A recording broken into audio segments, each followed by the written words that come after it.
Amén. Gloria a Dios. Hermanos, hoy continuamos en nuestra serie de enseñanzas, las prioridades de la nueva vida. Y hoy sería la enseñanza número 14. Y la número 14 tiene que ver con el compromiso con la iglesia. Esta enseñanza número 14 es acerca del compromiso de la iglesia, con la iglesia. Y permíteme decir, tú, yo, nosotros, el compromiso es de todos. Y lo vuelvo a decir, tú, yo, y esos dos forman un nosotros, no con lo cual ellos, pero el compromiso es de todos. Y esa es la tesis central que quiero mostrar por la palabra de hoy. Que Dios nos llama integralmente para servir en la obra de Dios, aún en medio de los padecimientos, porque nos da la victoria sobre ellos. Y lo vamos a ver en la segunda carta a Timoteo. Para muchos esta carta es más familiar porque se ha estado estudiando este mes. El mes pasado fue primera carta de Timoteo, este mes segunda carta a Timoteo, y hoy la enseñanza sobre el compromiso con la iglesia es en segunda carta a Timoteo, capítulo 2, desde el versículo 1 hasta el versículo 13. ¿Lo tienen? Voy a buscarlo. Segunda Timoteo, capítulo 2, versículos 1 al 13. Dice así la palabra en versión Reina Valera. ¿La tienen? Perfecto. Bien, dice la palabra del Señor. Tú pues, hijo mío, esfuérzate en la gracia que es en Cristo Jesús. Lo que has oído de mí ante muchos testigos, esto encarga a hombres fieles que sean idóneos para enseñar también a otros. Tú, pues, sufre penalidades como buen soldado de Jesucristo. Ninguno que milita se enreda en los negocios de la vida, a fin de agradar a aquel que lo tomó por soldado. Y también el que lucha como atleta no es coronado, sino lucha legítimamente. El labrador, para participar de los frutos, debe trabajar primero. Considera lo que te digo, y el Señor te dé entendimiento en todo. Acuérdate de Jesucristo, del linaje de David, resucitado de los muertos, conforme a mi evangelio, en el cual sufro penalidades, hasta prisiones a modo de malhechor, mas la palabra de Dios no está presa. Por tanto, todo lo soporto por amor de los escogidos, para que ellos también obtengan la salvación que es en Cristo Jesús con gloria eterna. Palabra fiel es esta: si somos muertos con Él, también viviremos con Él. Si sufrimos, también reinaremos con Él. Si le negáremos, Él también nos negará. Si fuéramos infieles, Él permanece fiel. Él no puede negarse a sí mismo. Amén. Tú, yo, nosotros, el compromiso es de todos. Y quiero que se grabe eso. Tú, yo, nosotros, el compromiso es de todos. Así tal cual como lo estoy diciendo. Apréndaselo y que le quede en la mente. Bien, la segunda carta a Timoteo, para que lo sepa, es una de las cartas pastorales. ¿Qué quiere decir? Una de las cartas que Pablo escribió a líderes de las iglesias para que ellos las pastorearan y colocaran líderes. Es decir, a un pastor que iba a colocar otros pastores para que cuidaran el rebaño. Así que el texto que vamos a mirar hoy, y la porción que hemos leído está inmersa en el sentimiento de un hombre que quiere que se cuide la iglesia, de un hombre que desea que el rebaño de Dios esté bien cuidado. Que no cualquier hombre o cualquier mujer lo cuide de una manera inadecuada, de una manera a la ligera, o simplemente lo haga por ganancia propia, o lo haga por fama, o por verse como el más espiritual.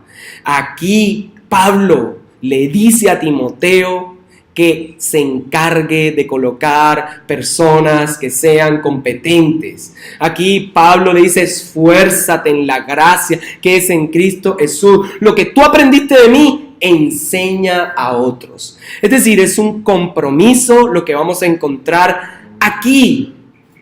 Ahora están en una época difícil, en una época donde la iglesia está siendo perseguida. Y tal vez, no sé qué tan perseguido te sientas hoy. Si puedes colocar abiertamente en Facebook o en alguna red social: Jesús es el Dios, el único Señor. Y no sé si todo el mundo te irá a escribir cualquier cosa.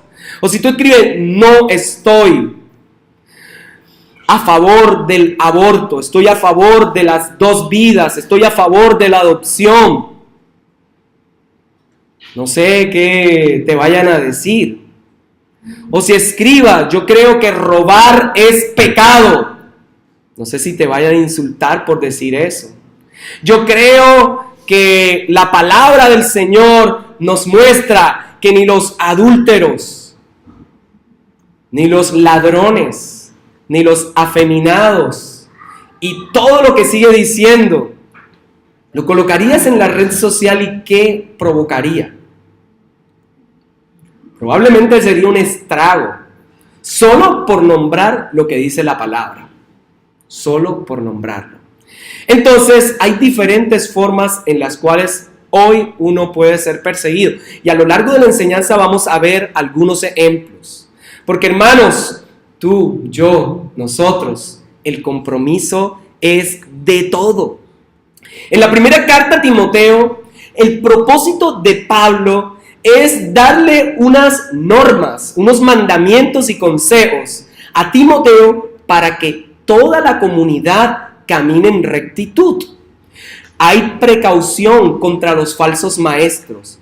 Hay advertencias contra los que dicen que Jesús no vino en carne, que Jesús fue un simple espíritu que andaba por la tierra y por eso no pecó. Pero nosotros, por andar en la carne, pecamos todo el tiempo, así que no hay de malo en pecar. Como dirían por ahí, que hay de malo. Sí hay de malo. La segunda carta es diferente, viene con un sentimiento más fuerte. Es como el epitafio, es como las últimas palabras de un hombre que está a punto de morir. Pablo está en Roma, encarcelado.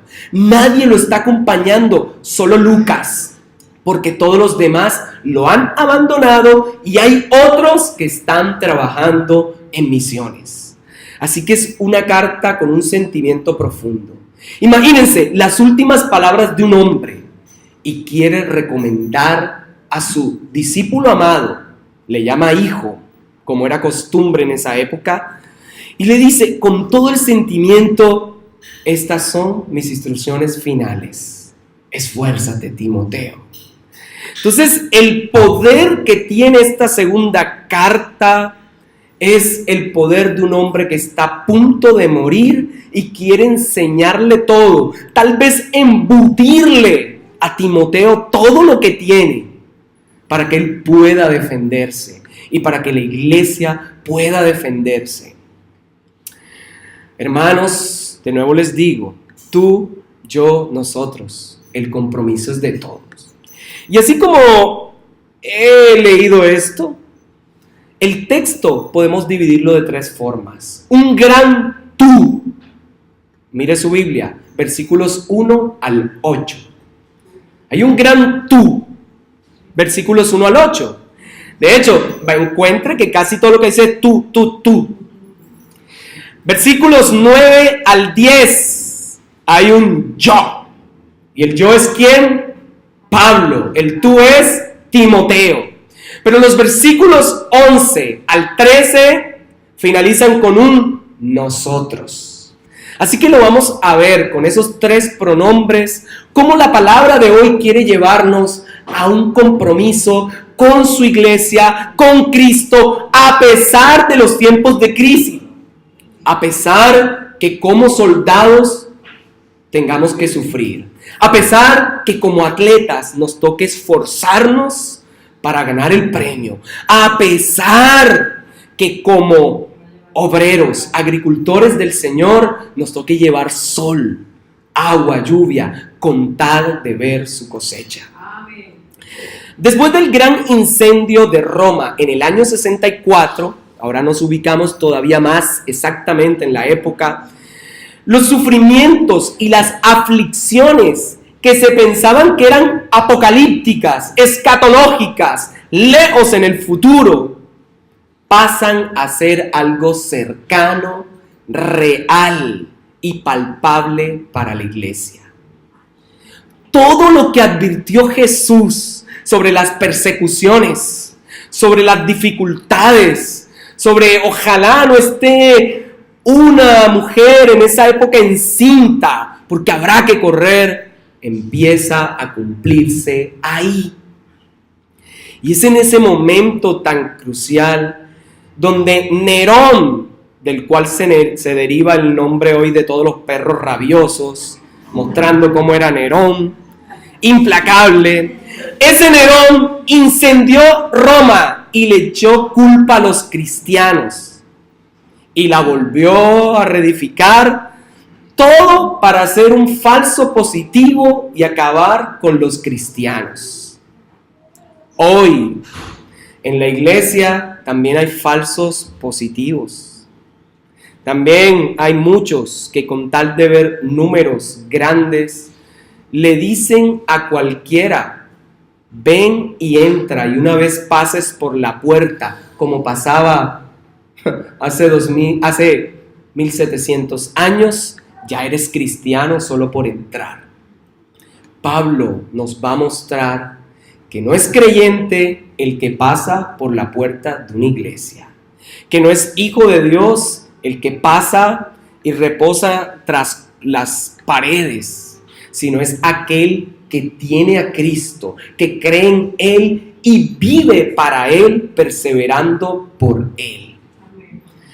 Muchísimos creyentes en medio de la zona de conflicto han entregado su vida, hablando de la época de Pablo y Timoteo, entregaron su vida por el evangelio, pero otro grupo tuvo miedo y se retractó de la fe. Es en ese contexto que estas palabras tienen sentido y cobran todo su esplendor, porque hubo gente renegando la fe, que con tal que no los metieran en unos becerros y los calentaran de bronce para morir así, prefirieron prefirieron negar la fe. De la misma forma, muchos, por evitar ser muertos, dijeron: no seguimos más a Cristo. Y yo le hago la pregunta: ¿será que solo se niega a Cristo en momentos de muerte como esos? Porque pareciera que es posible negar a Jesús en medio de tragedias familiares, en medio de lugares donde te piden que hagas algo ilícito. Con eso ya se está negando a Jesús.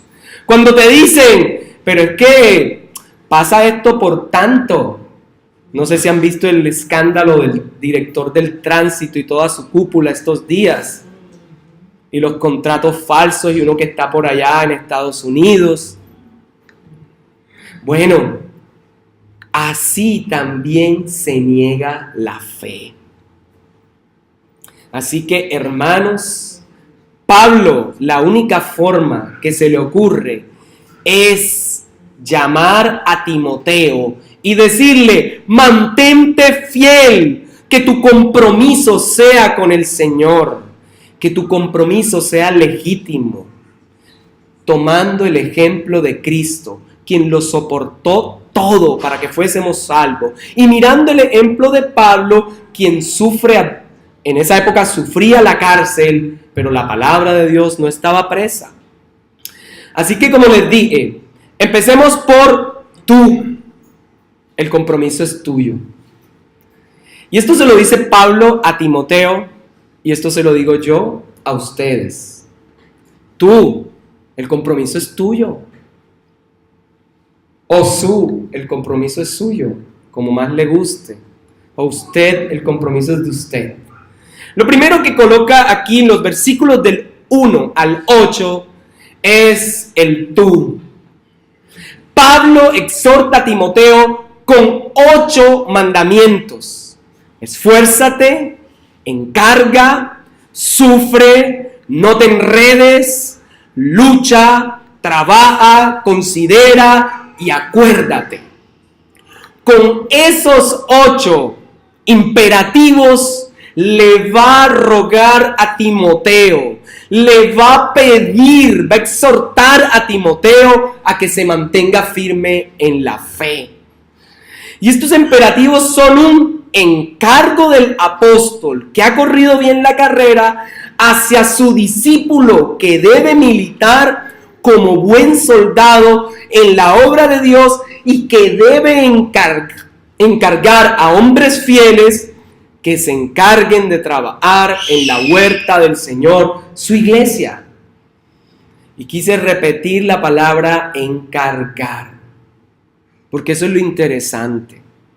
Porque la obra de Dios no se detiene, porque hombres de Dios van encargando a hombres de Dios para que le encarguen a hombres de Dios, y así sucesivamente por todas las generaciones hasta que Cristo venga.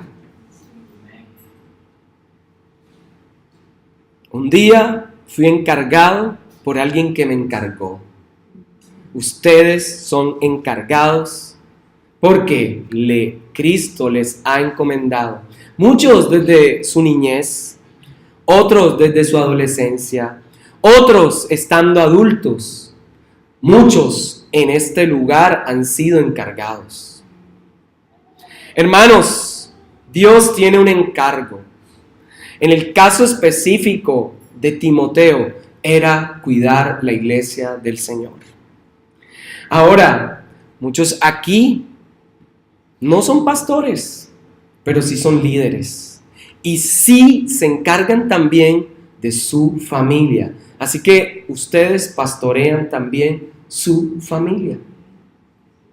Y no puede negar la tarea que Dios le ha dado de cuidar a los suyos.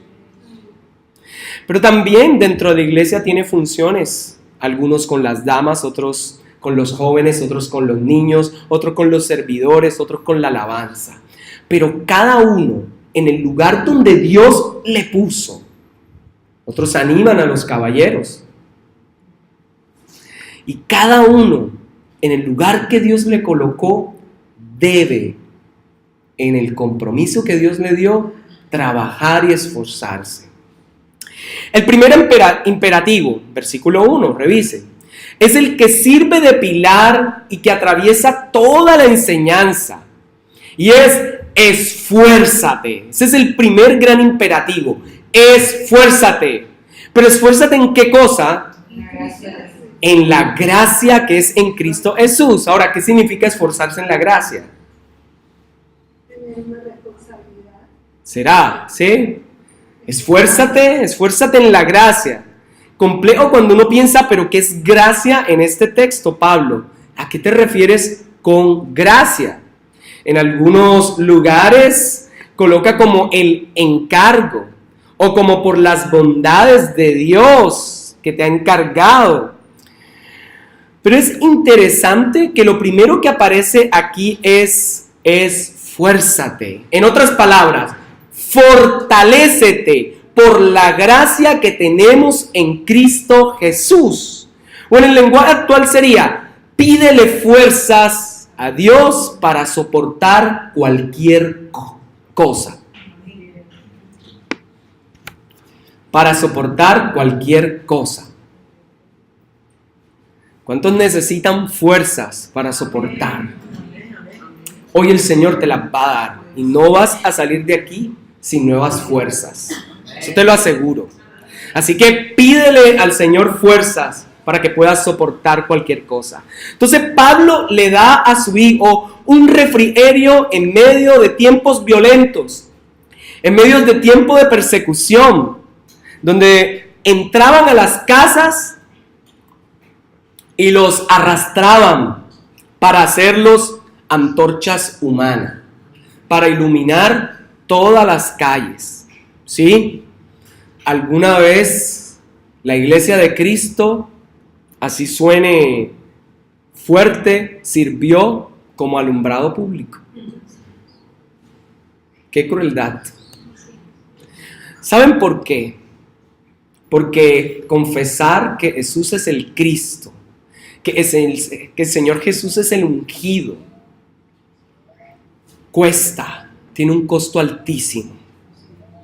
En Lucas, eche un vistazo, Lucas capítulo 14, versículos 25 al 35, Jesús, al ver una gran multitud que le seguía, le siguió un montón de gente.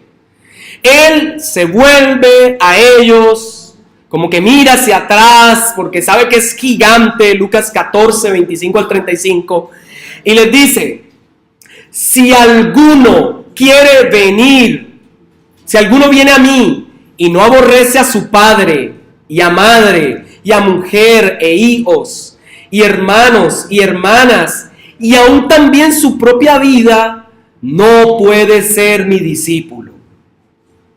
Si uno lo mira hasta ahí, uno dice: ¿qué crueldad es esta? Porque ¿quién de vosotros? Y dice: y el que no lleva su cruz y viene en pos de mí no puede ser mi discípulo. ¿Cómo así? Hay que dejar la familia, todo, y tras de eso hay que llevar tu cruz. Esa cruz ya no la encontramos. Entonces, ¿a qué te refieres? Porque ¿quién de vosotros, queriendo edificar una torre, no se sienta primero y calcula los gastos a ver si tiene lo que necesita para acabarla? No sea que después que haya puesto el cimiento y no pueda acabarla, todos los que lo vean comiencen a hacer burla de él diciendo: ¡ja! Este hombre comenzó a edificar y no pudo acabar. ¿O qué rey, al marchar a la guerra contra otro rey, no se sienta primero y considera si puede hacer frente con 10,000 al que viene contra él con 20,000? Y si no puede, cuando el otro todavía está lejos, le envía una embajada y le pide condiciones de paz. Así pues, cualquiera de vosotros que no renuncia a todo lo que posee, no puede ser mi discípulo. Jesús no se está refiriendo a que nosotros debemos despreciar a nuestra familia. El compromiso es tuyo. Jesús no se está refiriendo a que debemos dejarlos, a que ahora si eres un papá seas irresponsable y no lleves más plata a tu hogar porque por amor de Cristo ya no tienes que mantenerlo. Por favor, no es eso. El texto más bien es contundente y eso de si tú me vas a seguir debes seguirme poniéndome por encima de todo. Tu prioridad soy yo. Aún sobre ti mismo, aún sobre tu familia, aún sobre tus relaciones significativas, ponme por encima. Jesús lo que dice: colócame en el lugar que me corresponde. Ten las prioridades bien claras, porque si me vas a seguir, entonces, así como el que va a construir debe calcular si tiene suficiente para terminar, de la misma manera, si vas a seguir a Jesús, deberías calcular si vas a llegar hasta el final con Él. ¿Estás dispuesto? Gloria a Dios. Iglesia, Piénsalo bien. Si quieres ser su discípulo, tendrás que comprometerte con Él y con su cuerpo, dejándolo todo cada día. Porque se trata cada día de dejar, cada día de renunciar a todo. Esto no es que se renuncie una sola vez, es todos los días renunciando. Si fuera por una sola vez, ¡ay! Todo el mundo feliz. No, es todos los días me niego a mí mismo. Todos los días prefiero a Cristo antes que a los demás. Pero soy responsable en cuidar a mi familia, a mis hijos, a mis hermanos, a los que me rodean. ¿Ok? Para que nadie pueda decir que aquí se dijo, no le importa su familia. Váyase de viaje con su dinero y haga lo que quiera. No es lo que significa. Esto es como si Él dijera, como si Cristo dijera, el que me niegue, yo le negaré. Tú, el compromiso es tuyo. Ahora, Pablo deja ver a Timoteo que seguir a Jesús tiene un costo muy alto, pero su recompensa es incalculable. Es el tesoro más grande que hay. Así como cuesta seguir a Jesús, su recompensa es infinitamente mayor que el costo.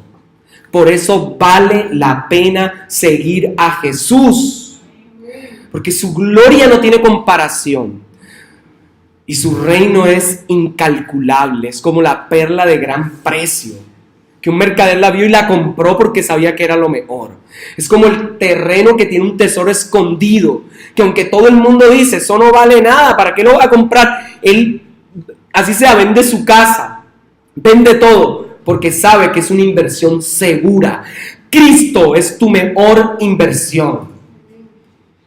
Invertir en el reino de Dios, invertir en tu salvación es mejor que tener todos los millones que quieras en fiducias, en cuentas, en acciones, en bonos. Tener a Cristo Jesús es tenerlo todo.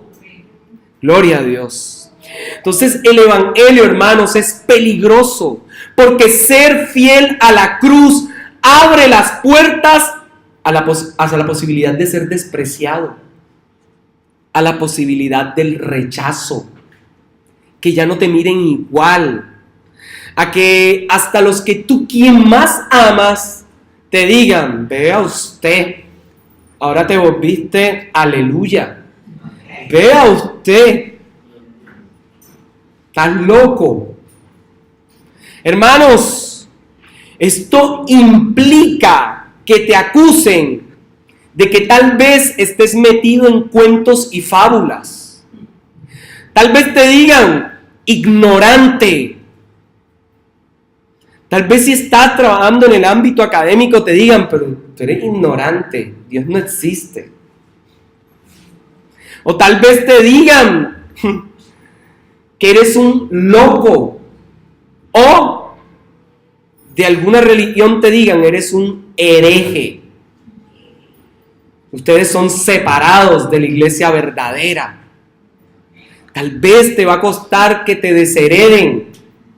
Tal vez, como muchos indígenas hoy que reciben a Jesús, son exiliados por sus propias tribus. Su propia etnia les niega vivir en el lugar que ancestralmente sus padres le habían dado y son desplazados forzosamente por causa del evangelio. Muchos que quieren obtener el beneficio de salud y subsidio educativo para construcción no se los dan porque el jefe de la tribu no avala por causa de ser cristiano. Le dice, ustedes ya no son de nosotros, a pesar que de sangre pertenezcan a esas tribus. Así que eso cuesta. Les niegan las acreditaciones étnicas para acceder a todos esos beneficios. El evangelio cuesta en todos los sentidos, hermanos. En nuestro país hay muchos creyentes que dieron su vida desde hace muchos años. Ojalá usted tuviera la oportunidad de leer, ya muchos lo saben, los informes de Sedecol, donde se muestra cantidad de pastores, líderes, hermanos en la fe que fueron aserrados, que fueron picados, que fueron despellejados por causa del evangelio, que desaparecieron, que los incluso asesinaron en frente de su familia, violaciones en frente de sus padres y sus familiares. Todo por el evangelio. Seguir a Jesús es un compromiso con Él y su iglesia. Y muchas veces no es fácil, porque entra la posibilidad del padecimiento. Por eso Pablo empieza este segundo capítulo con la exhortación de 8 imperativos. Esfuérzate en la gracia, es el primero. El segundo, encarga a otros que sean fieles. Porque esto se trata de ir uno al otro entregando el testimonio. Porque no se trata de un llanero solitario que trabaja solo por la iglesia. Por eso en la iglesia debemos trabajar todos. Sufre como buen soldado, porque no es fácil militar en esta guerra. No te enredes en lo que te hará perder el tiempo. La palabra que se utiliza ahí es embaraces, no te embaraces. Pues para que sepan de dónde sale. Es como si dijeran, no te preñes de los afanes del mundo, no te preñes de todo lo que hay en esta vida. Aquí lo que dice más bien es, no te enredes en eso, enrédate con el Señor. Lucha como el atleta que corre bien la carrera sin hacer trampa. Trabaja como el que sabe que su esfuerzo va a dar fruto. Considera mis enseñanzas que te he dado como fundamento para que puedas recordar siempre a Jesús, a Jesucristo, quien se comprometió por amor, entregándose totalmente. Tú, el compromiso es tuyo. Ahora, este compromiso por la fidelidad a la obra de Dios se ilustra con 3 imágenes. Mira el versículo 3. Hay 3 imágenes que va a utilizar Pablo. ¿La identifica? La primera es, ¿cuál es la primera imagen que aparece? El soldado, ¿cierto? 2 versículos más abajo, ¿cuál sería la siguiente imagen? ¿El qué? El atleta. Y luego, siguiente versículo, hay otro. Ese, el agricultor. Entonces, con 3 imágenes, don Pablo quiere animar e ilustrar nuestro compromiso. Primera imagen, versículo 3. Como buen soldado, ¿qué le dice? Debes estar dispuesto a soportar los sufrimientos propios de tal tarea. Hermanos, si usted se enlistó para el reino de Dios, debe saber, nuevamente vuelvo a Lucas, calcular el costo. Debe saber que vivir en el evangelio implica la posibilidad de sufrir. Aquí no es con un anuncio engañoso grande que diga, pare de sufrir. El creyente sí sufre. Si no, a usted no le doliera cuando su papá, su mamá está enfermo, cuando falta plata.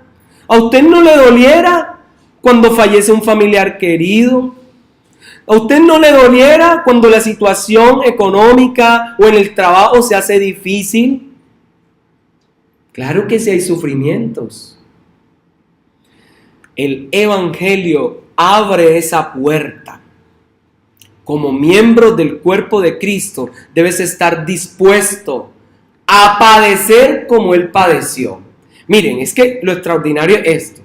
Si nuestro estándar, si nuestro modelo de vida a seguir sufrió, ¿qué se queda para estos mortales?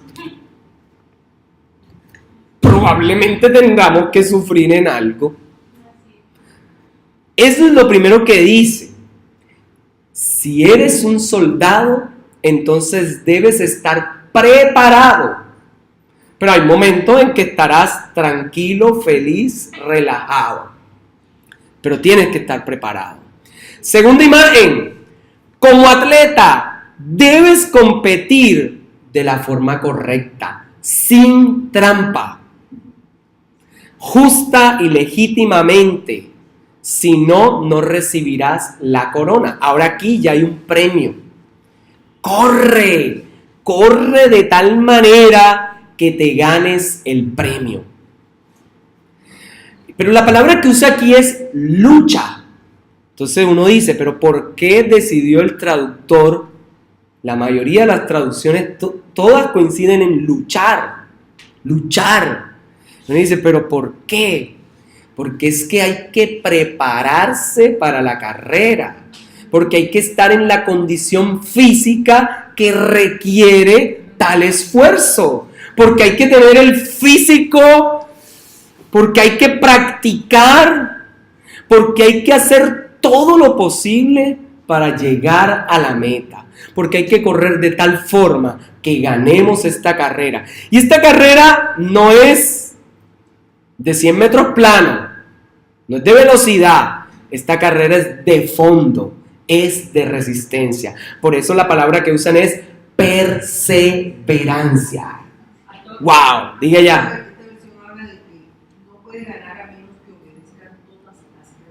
Ahí está, no puede ganar.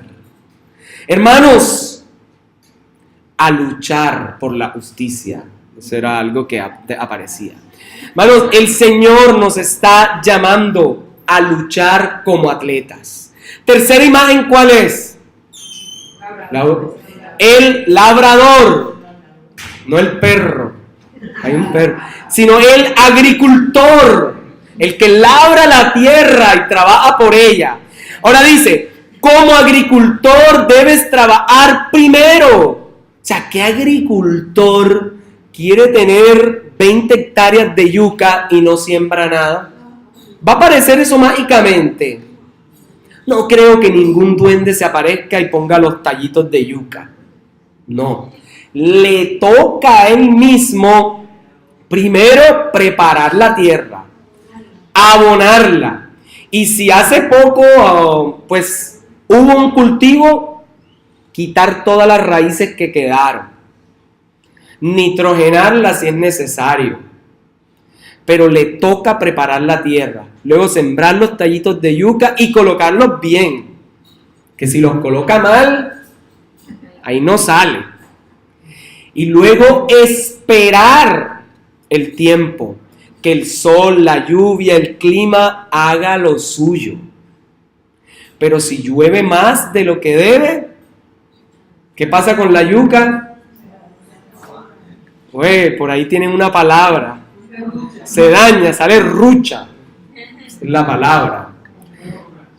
Se ahoga, se daña. Oiga, porra, dijo. Otra palabra.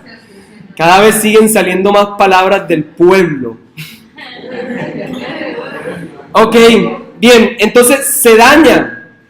De la misma forma, aquí la imagen es como el agricultor es paciente, pero se esfuerza trabajando, trabaja y no pierdan la paciencia. Porque en la obra del Señor hay que trabajar.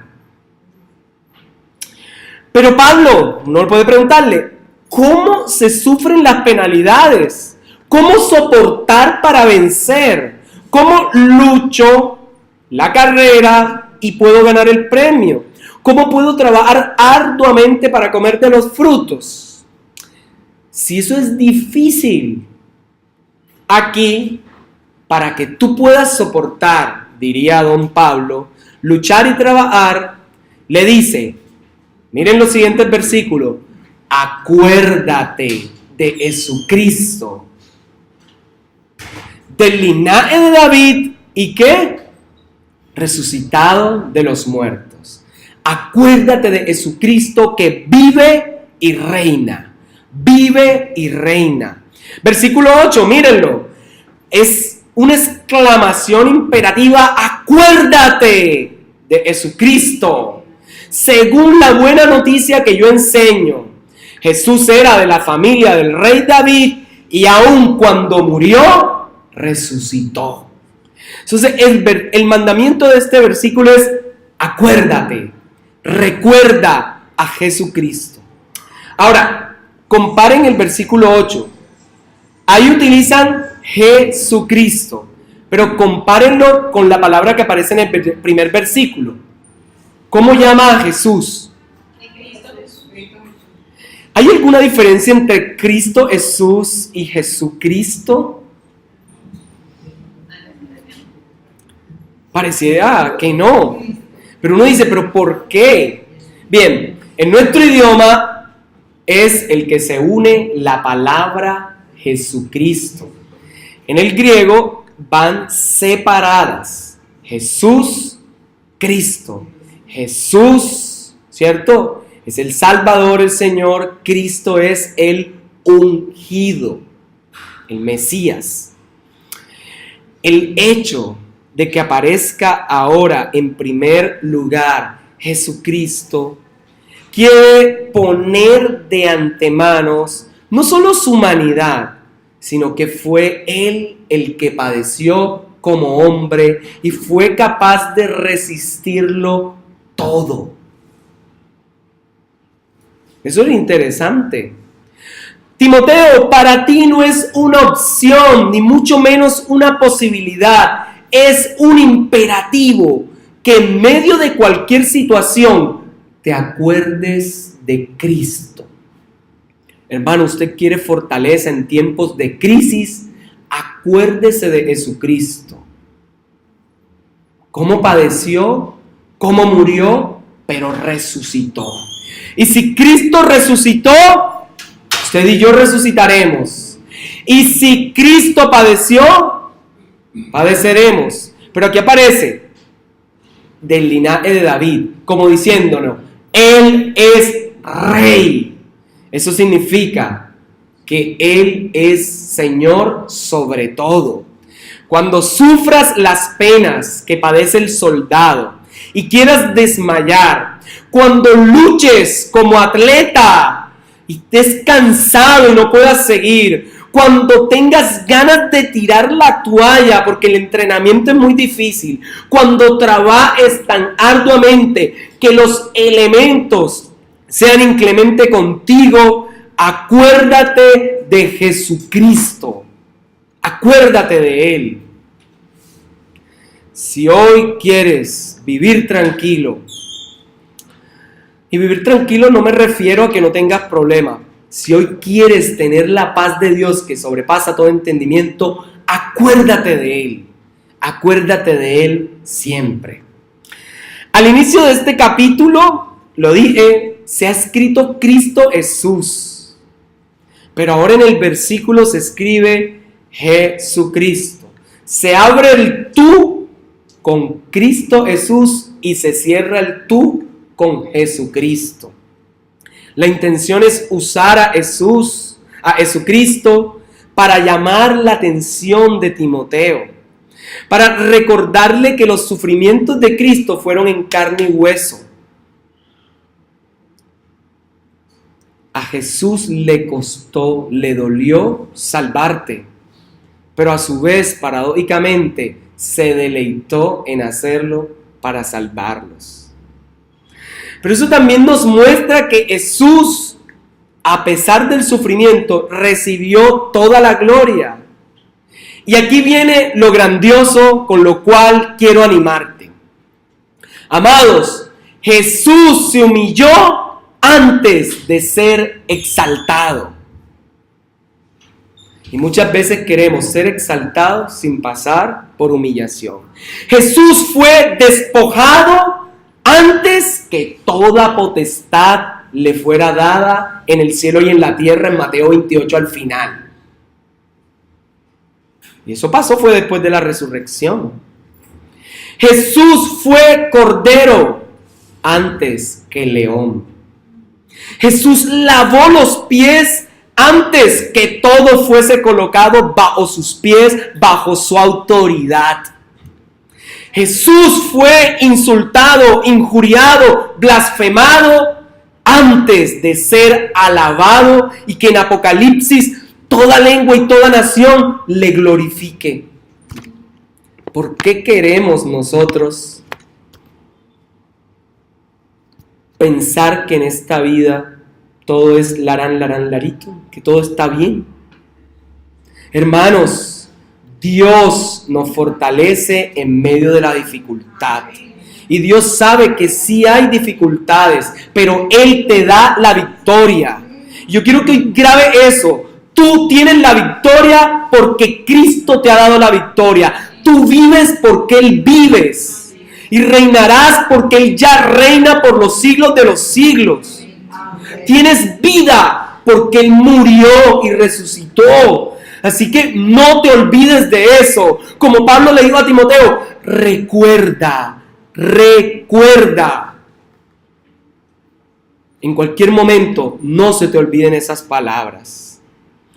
Por eso el imperativo de recordar a Jesucristo como descendiente del linaje de David y como resucitado de los muertos. Del linaje de David. Eso le recordaría a Timoteo que Jesús es rey que triunfó sobre toda situación, sobre toda lucha, sobre toda tentación, aún sobre todo trabajo. No es Nerón el que tiene el destino de la iglesia. No es el gobierno el que manda sobre la iglesia. Es Cristo el que gobierna sobre la iglesia. No son los malos pastores los que gobiernan en la iglesia. Es Cristo el Rey y Señor. Nadie puede imponerse sobre ella. Nadie. Que la iglesia es del Señor. Resucitado de los muertos hace un énfasis tremendo en que Jesús vence hasta la muerte. Cuando dicen, no, es que es el único mal que no tiene cura es la muerte. Eso es mentira porque la muerte tiene cura y la cura se llama Cristo, que dijo, yo soy la resurrección y la vida. El que cree en mí, aunque esté muerto, vivirá. Así que eso tiene cura. Él vive y hoy podemos decir, porque Él vive, no temo al mañana. Porque Él vive, ya no hay temor. Porque yo sé que el futuro es suyo. La vida vale más y más solo por Él. Gloria a Dios, hermanos. Árbol de vida para las naciones. Cuando sufras penalidades, cuando luches en medio de la vida, en la carrera cristiana, cuando trabajes como obrero en la iglesia y no veas ninguna recompensa, acuérdate de Jesucristo, porque Él es tu recompensa, Él es tu porción, Él es tu vida. No trabajas para hombres, trabajas para Dios. Tu compromiso es con la iglesia. Si te ves tentado a huir del sufrimiento, de las batallas, de la buena carrera, del esforzarte en el compromiso por la iglesia, acuérdate de Jesucristo, que padeció, pero ahora vive y reina. Y el sello del versículo 8 es conforme a mi evangelio. No que Pablo haya creado un evangelio diferente, sino que lo tomó tan en serio que se apersonó de él. ¿Cómo te tomas el evangelio? Esa fue la gran sección más larga. Ahora viene lo más cortico. Versículos 9 al 10. Yo. El compromiso es mío. Ya vimos tú. Compromiso es tuyo. Ahora es yo. El compromiso es mío. Y aquí toca a Pablo, que se va a mostrar como ejemplo. Y él se va a mostrar diciendo, yo estoy en la cárcel injustamente como si fuera un malhechor. Mire los versículos 9 y 10. Si buscamos referencias del sufrimiento de Pablo en el Nuevo Testamento, sobran en el libro de los Hechos. Y hay por montones en las cartas. La cantidad de sufrimiento que padeció él como apóstol. Y él se presenta y dice, las marcas de que yo soy realmente apóstol es mis padecimientos. Hoy en día, las marcas de un creyente que está en comunión con Dios no es las luchas de su vida. Las han mutado, las han cambiado en decir que todo está perfecto. Y si tienes algo malo, confiesa que todo está bien y ya. Hermano, está bien proclamar la palabra y decir en el nombre de Jesús sí tengo la victoria.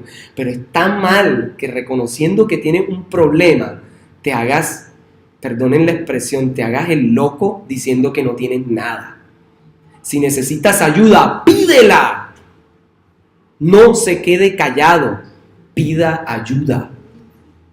Pida ayuda, porque solos no podemos. Para eso está la iglesia, para eso están los hermanos, para eso están todos. Entonces, Pablo presenta sus sufrimientos como lo que le hace legitimar su apostolado. No son las construcciones, no es la popularidad del ministro, no es porque salga en YouTube o en televisión, en donde sea. No es la acreditación, no es su renombre evangélico. Es que se comprometió con el cuerpo, con la iglesia, con Cristo, y así padezca y no sea nombrado, sabe que es un grande. Hermanos, aquí en esta iglesia hay gente gigantesca, porque de rodillas cada mañana o de noche ora por nosotros. Aquí hay, usaré una expresión, monstruos de la fe, porque son colosales, porque no hay un día en que no estén intercediendo por lo que suceda acá. Tal vez nos vemos unos cuantos, pero les aseguro que esos son gigantescos, y sin esos que no se ven, esta iglesia estaría caída. Así que esto no es del que se nota, esto no es porque está. Esto es porque Cristo sostiene a su iglesia y porque los fieles a Jesús se postran a adorarlo, no esperando fama, popularidad o recompensa humana. Timoteo, ¿quieres más razones para no desmayar? En el yo, Pablo va a dar 2 razones más. La primera es: la palabra de Dios no está presa. Puede, Pablo, que yo esté preso, pero la palabra corre con libertad. Segundo, ¿quieres otra razón para comprometerte con la iglesia?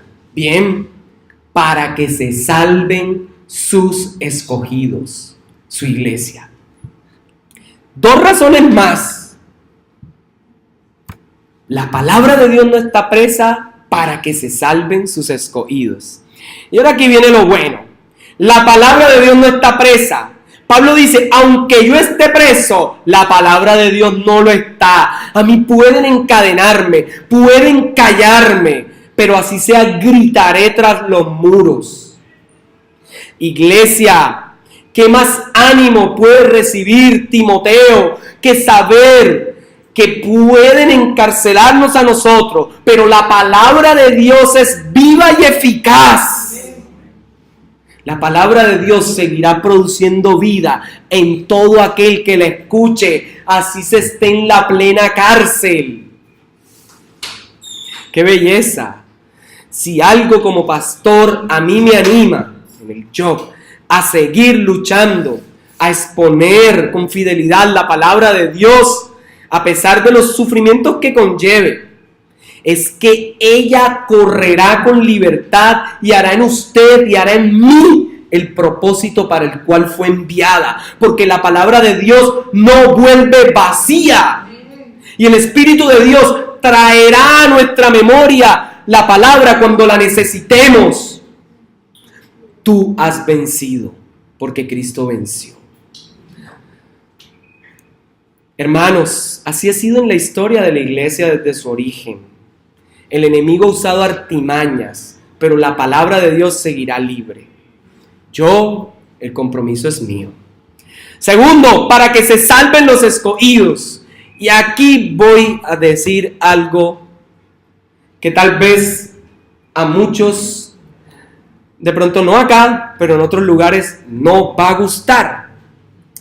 Y el texto dice: por tanto todo lo soporto por amor a los escogidos, para que ellos también obtengan la salvación que es en Cristo Jesús con gloria eterna. Hermanos, quiero recordarles en primer lugar, y esto es lo controversial, que la palabra elegido o escogido, Pablo la utiliza en el Nuevo Testamento la mayoría de las veces para hacer la comparación de cómo Israel fue la elección y los judíos son los elegidos. Pero que la elección, como en el Antiguo Testamento, no implicaba exclusividad, sino que era elegidos para que todos se salvaran. Así que la elección no es para creernos: yo soy un escogido. Y no es para andar predicando de iglesia en iglesia a ver si los escogidos salen de ahí y se salvan. Por favor. Ahora, lo siguiente, el texto también dice, y esto también es controversial, porque hay muchos que dicen: no, es que son unos cuantos salvos y ya. Este texto derrumba eso. Por tanto, por todo lo soporto por amor a los escogidos. Bravo, son escogidos. Pero lo siguiente que dice es: para que ellos también obtengan la salvación. Puedes ser muy escogido y muy elegido, pero si por la predicación del evangelio no crees y perseveras en Jesús, te quedarás con ese título, pero no serás salvo. Y sí sé que esto es controversial. El que verdaderamente es escogido perseverará hasta el final. El que quiera hablar conmigo después de esto, o tenga algún amigo que venga de alguna doctrina, sí, que me pregunte y analizamos los textos, porque este no es el único. Efesios también lo menciona. Entonces, hermanos, la iglesia tiene el deber de predicar el evangelio para que se salven las almas. Y ahí lo dice: escogidos para que se salven. Entonces, esto no es para creernos ni para tener ínfula, somos salvos y ya. Se trata de que somos salvos para salvar. No hay sentido en ser salvo para excluir. La salvación es para inclusión. Por eso dice: por esta razón soporto toda clase de sufrimientos, para que los que Dios ha elegido se salven y reciban la vida eterna que Cristo ofrece junto a Dios. ¡Qué belleza de texto! Lo más hermoso es que la versión Reina Valera le añade una palabra: amor. Y sí que cuesta amar, porque amar es una decisión. Hermanos que han estado en el liderazgo, sea en grupos pequeños, en grupos grandes, a nivel de toda la iglesia, tal vez te sientes cansado, te sientes que ya no puedes, te sientes que vas a tirar la toalla. Acuérdate de Jesucristo, que vive y reina. Y Él pasó por eso y más. Hermanos que están dispuestos ahora a servir, sepan que la tarea no es fácil. Habrá hermanos difíciles. Habrán pastores difíciles, líderes difíciles. Y va a decir: es que este hermano es difícil de amar. Pues los amaremos. El compromiso, hermano, con la iglesia lo lleva a uno a aguantar malas caras, groserías, murmuraciones, faltas de respeto, quejas injustificadas, quejas justificadas, inconformidades, escasez económica, tener un solo par de zapatos, dar la juventud, dar las fuerzas, y que tal vez nunca veas en esta vida la recompensa por eso, sino que la verás en la eternidad, que es lo más grande. Yo, puedes decirlo, el compromiso es mío. Hermanos, de mi parte, estaré aquí hasta que el Señor me tenga, o con vida o me lleve a otro lugar. Juan 3:16 dice, porque de tal manera amó Dios al mundo, que ha dado a su unigénito, para que todo aquel que en él cree, y no lo sabemos, el amor por su iglesia llevó a Cristo a morir. El amor por los hermanos de esta iglesia tal vez nos lleve a la muerte o a padecer. Terminando ya con el versículo 10, nos deja claro que solo hay salvación en Jesús. No existe ninguna otra manera de salvarse. Si una religión habla de Dios, de buenos valores, de mandamientos para ser salvo, pero no habla como Jesús, Hijo de Dios, y que solo en Él hay salvación, tal religión es vana. Pastor, lo que dice es muy fuerte, no lo digo yo, lo enseña la palabra. Solo en Jesús hay salvación. Él es el único que resucitó. Termino con los versículos 11 al 13.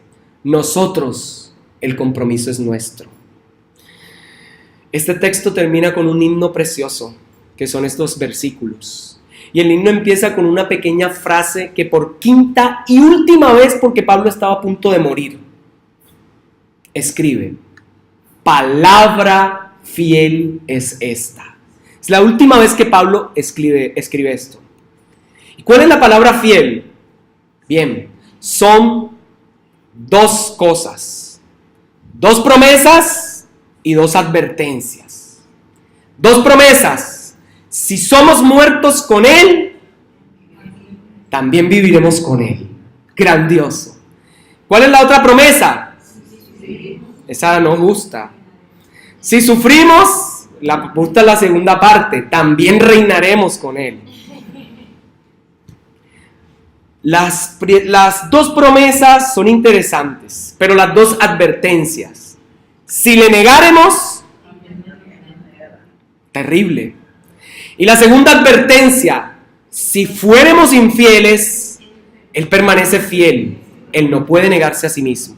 Normalmente utilizamos este texto de si fuéramos infieles, Él permanece fiel, como, aunque pequemos y hagamos lo que sea, Dios es fiel a su palabra. Hermanos, permítanme presentarles a este texto como está en su contexto. Eso de morir con Él, de la primera promesa, no es la simple interpretación, ahora llegamos, que si fallecemos de repente o si morimos, si nos atropella un carro, lo que sea, vamos a estar con el Señor y ya. No, implica más que eso. Implica estar dispuestos, no en el tiempo futuro, sino en el ya, en el ahora, a morir por Él. Y esa es la invitación que hace Pablo. Si morimos,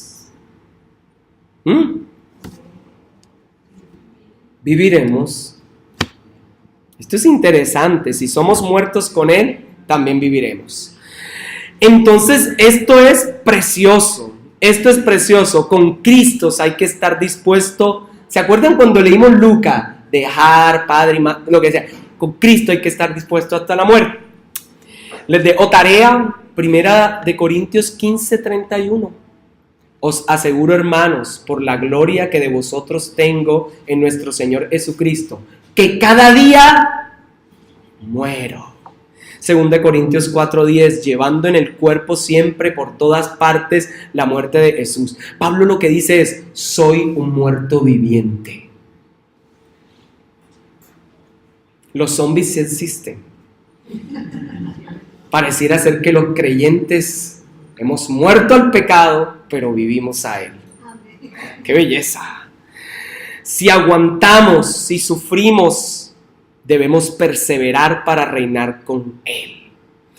Ahora, ¿se acuerdan el tú del versículo 8? Ya se nos habían expresado esas ideas. Acuérdate de Jesucristo, del linaje de David y resucitado por Dios. Esto es lo que aparece aquí. Si mueres, vivirás. Si sufres, reinarás. Pablo insiste que el compromiso con la iglesia, que la fidelidad hacia ella, solo es posible porque Jesús vive y reina. Ahora vamos, si le negáremos, Él también nos negará. La primera advertencia es fuerte. Recordemos el contexto. Se refiere no al que pasando un momento de dificultad diga, ¡ay, Señor, tú me abandonaste! No es eso. Se refiere al que al final de su carrera haya dejado a Cristo y nunca más haya vuelto a Él. Para tranquilidad de todos. A eso se refiere. Recuerden el contexto, la gente estaba muriendo. Juan 2, 1 al 9 dice, cualquiera que se extravía y no persevera en la doctrina de Cristo, no tiene a Dios. El que persevera en la doctrina de Cristo, ese sí tiene al Padre y al Hijo. Pablo no se refiere entonces a los de los que en los momentos de crisis tiemblan, sino a los que semblaron y se fueron y nunca regresaron. Ahora viene lo más teso, que es la conclusión con la última advertencia, que les dije, normalmente se ha usado fuera de contexto. Esta perícopa termina con la advertencia final. Si fuéramos infieles, Él permanece fiel, Él no puede negarse a sí mismo. La palabra infiel se refiere al que no está creyendo, al que no es creyente, al que no confía, al que no tiene fe, por lo tanto es un inconverso. Es decir, si alguien muere y ha rechazado el evangelio, entonces Jesús será fiel en cumplir su palabra, que el que no cree en Él ya ha sido condenado, pero el que cree en Él tiene la vida. Juan 3, 17 al 18 dice, porque no envió Dios a su Hijo al mundo para condenar al mundo, sino para que el mundo sea salvo por Él. Hasta ahí nos gusta, pero la siguiente parte dice, el que cree en Él no es condenado, pero el que no cree ya ha sido condenado. ¿Por qué? Porque no ha creído en el nombre del unigénito de Dios. Entonces, Jesucristo es fiel salvando al que en Él cree, pero Jesucristo es fiel condenando al que en Él no cree. Mateo 10, para que quede claro y reforzar esa idea, 32 al 33. A cualquiera pues que me confiese delante de los hombres, yo también le confesaré delante de mi Padre que está en los cielos. Y a cualquiera que me niegue delante de los hombres, yo también le negaré delante de mi Padre que está en los cielos. Él será fiel a esa palabra. Se salva el que le sigue, el que cree. No se salva el que no le sigue, el que no le cree. Y por último, si queda alguna duda, Romanos 3, 1 al 4. ¿Qué ventaja tiene pues el judío? ¿O de qué aprovecha la circuncisión? Mucho, en todas maneras. Primero, ciertamente les ha sido confiada la palabra de Dios. Pues ¿qué si alguno de ellos han sido incrédulos? ¿Su incredulidad habrá hecho nula la fidelidad de Dios? De ninguna manera. Antes bien, sea Dios veraz y todo hombre mentiroso, como está escrito, para que seas justificado, ojo, en tus palabras y venzas cuando fueres juzgado. Aquí Pablo lo deja claro. Si tú por tus palabras confiesas a Jesús, Él es fiel en salvarte. Si tú por tus palabras le niegas, Él es fiel en condenar. Le invito a colocarse de pie. Padre, gracias. Gracias.